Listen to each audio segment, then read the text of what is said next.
तो जब हमने D1 चार्ट से D4 चार्ट तैयार कर लिया, अब हमें ये बताया जा रहा है कि जो पहला चतुर्थांश होता है उसके स्वामी होते हैं सनक कुमार। कौन होते हैं? सनक कुमार। अभी मैं बताऊंगी ये सनक कुमार कौन है।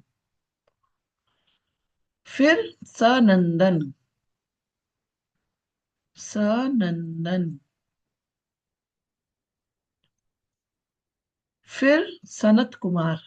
ये है सनक कुमार पहले वाले। अब आता है सनत कुमार। ठीक है।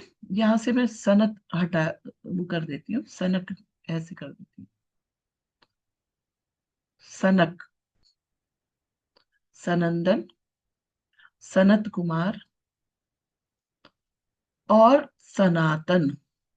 ठीक है। और सनातन। सनातन।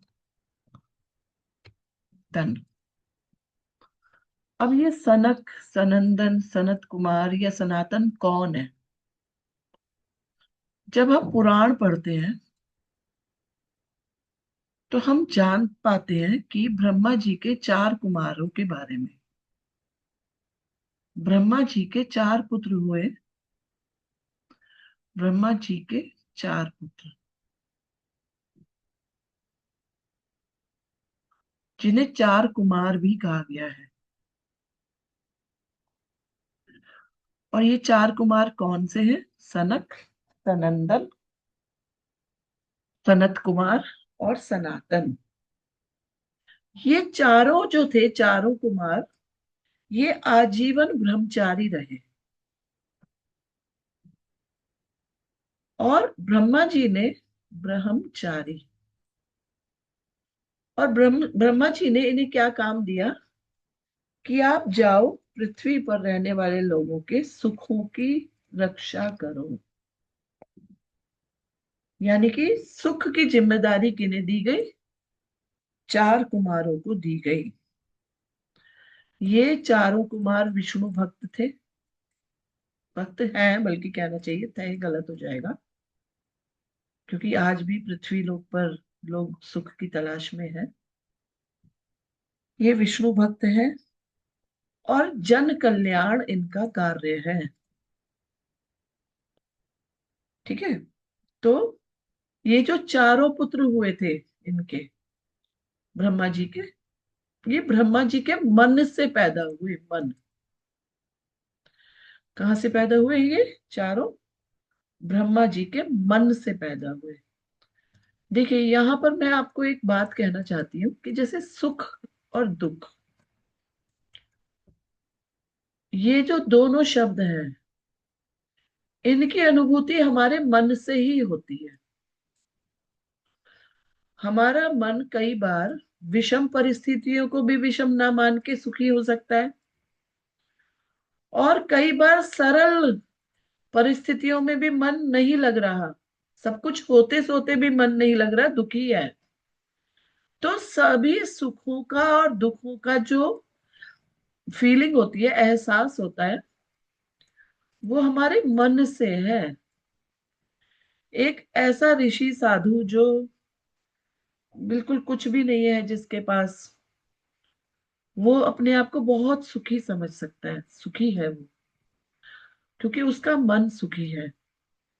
और एक नेपोलियन जैसा राजा जिसने दुनिया को जीत लिया, दुनिया को जीतने के बाद भी उसका मन विचलित है, जबकि उसके पास तो सब कुछ है।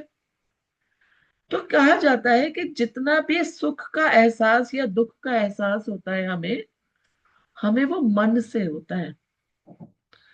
तो पृथ्वी पर सुख की जो चीज कही गई और जिम्मेदारी दी ब्रह्मा जी ने, वो इन चार कुमारों को दी। अब वो किस तरह से इन चार चतुर्थांशों में जाकर, चतुर्थांशों के स्वामी बनकर, किस तरह से इस जिम्मेदारी को निभाते हैं, आइए इसके बारे में जानें। तो सबसे पहले हम जानते हैं किन के बारे में? सनक। सनक के बारे में।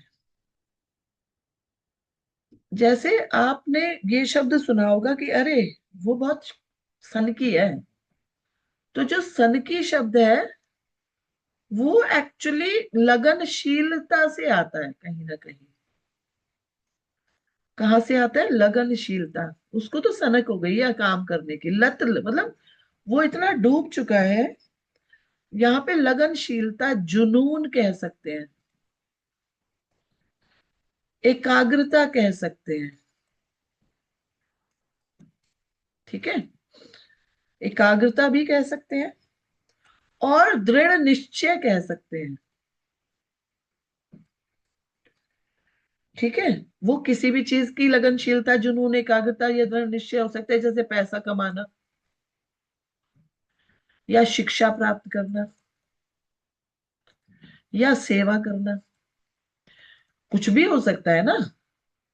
तो वो ग्रह है जो सनक की कैटेगरी, यानी कि 0 डिग्री से 7 डिग्री 30 मिनट तक के हैं। वो अपनी दशा और अंतरदशा में व्यक्ति को लगनशील बनाते हैं, जुनून देते हैं, एकाग्रचित बनाते हैं और दृढ़ निश्चय देते हैं। ठीक है, तो इस चीज को ऐसे समझना चाहिए कि कुछ लोगों को सुख मिलता है ना भाई, मैंने अपना काम जिम्मेदारी के साथ किया, लगनशीलता के साथ किया।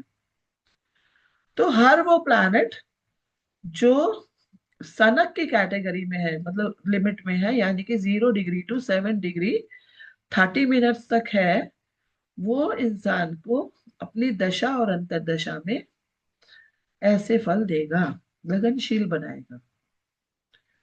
अब दूसरे कुमार की बात करें, तो दूसरे कुमार कौन है? सनंदन। सनंदन, जैसे ये शब्द आनंद से आया है। आनंद का मतलब क्या होता है? खुशी, सुख। ठीक है, तो वो व्यक्ति जो आनंद में है वो सदा हर्षित रहेगा। सदा हर्षित मतलब हमेशा खुश रहेगा। और सनंदन की लिमिट क्या है? 7 डिग्री 30 मिनट से 15 डिग्री तक। तो वो प्लैनेट्स जो 7 डिग्री 30 मिनट्स तक है से 15 डिग्री तक की लिमिट के हैं, वो सनंदन है, यानी कि वो व्यक्ति को आनंद देने वाले हैं, हमेशा हर्षित रखने वाले हैं। अपनी दशा और अंतरदशा में वो व्यक्ति को आनंद देंगे, हर्षित रखेंगे। ठीक है, सुख की प्राप्ति होगी जिससे व्यक्ति को। ठीक है ना। अब तीसरी कैटेगरी कौन सी है? सनत कुमार। सनत कुमार, सनत कुमार। ठीक है, ये हो गया 15 डिग्री to 22 डिग्री 30 मिनट्स। अब इनके बारे में समझते हैं। तो जो सनत कुमार है